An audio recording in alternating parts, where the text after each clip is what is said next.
Her name is Giselle, which is many men's dreams. It's just part of an installation. It's a chandelier I did for Swarovski. It normally comes with its own light above and below, and so she sparkles everywhere. It's called True Giselle.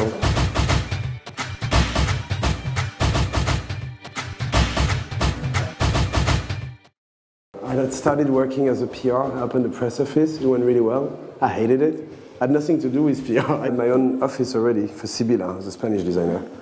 And we, after a few years of a dream, which was to open a store in Paris, we opened it. We did an amazing party for the opening, which was my first production, March 15, 91. And that morning, after years of building up together her name and her dreams, which was to open in Paris and all that, we did the opening. It was a tremendous success, a beautiful place.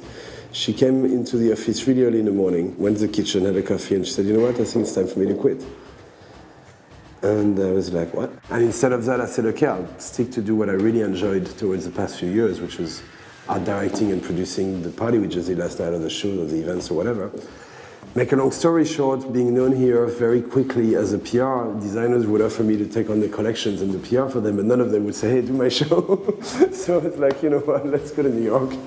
And New York was just starting. It was this New York Bryant Park starting in '93. I went just to have a look, and I was like, God, you know, there's a lot to be done here. And even though, ironically, the first people I did shows for while I moved to New York were European clients. I mean, they were European designers. It was Prada. We launched Miu Miu for them in New York. I did Prada in Milan. I did a fragrance launch for Jean-Paul Gaultier. The very first few things I did were not American designers, but the fact that I'd moved to New York made it happen. And then I started working with American designers such as Donna Karan for 10 years, actually, Michael Kors since 15 years now, Victoria's Secret for many, many years. I mean, all those different American designers.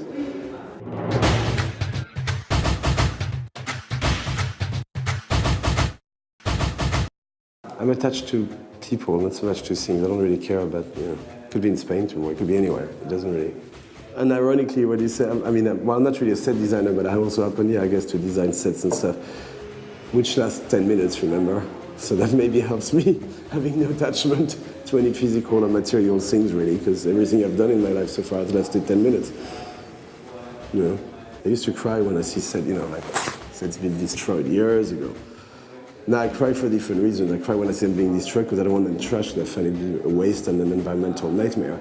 So I try to have them recycled. And what's around us is, everything around us actually is recycled sets. That's a steel that I had made for a Christian Dior show at the Grand Palais a few years ago, which I kept knowing that I wanted to use it one day somewhere. It happened to be here. I can't have a favorite show. I mean, first of all, that may sound very pretentious again. My favorite show, hopefully, I haven't done yet, because if I had done it, then I wouldn't be doing shows still.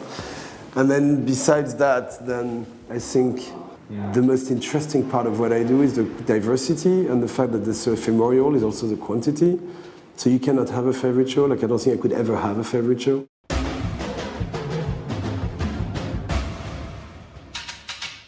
Challenge, I guess, I don't know. Continuing to find ideas every few weeks, every few months for a subject that is sometimes slightly similar, which is basically showing a fashion collection, however brilliant it is, to the same audience that don't particularly wants to be there. Try to move them, make them like it, or not, but at least remember it.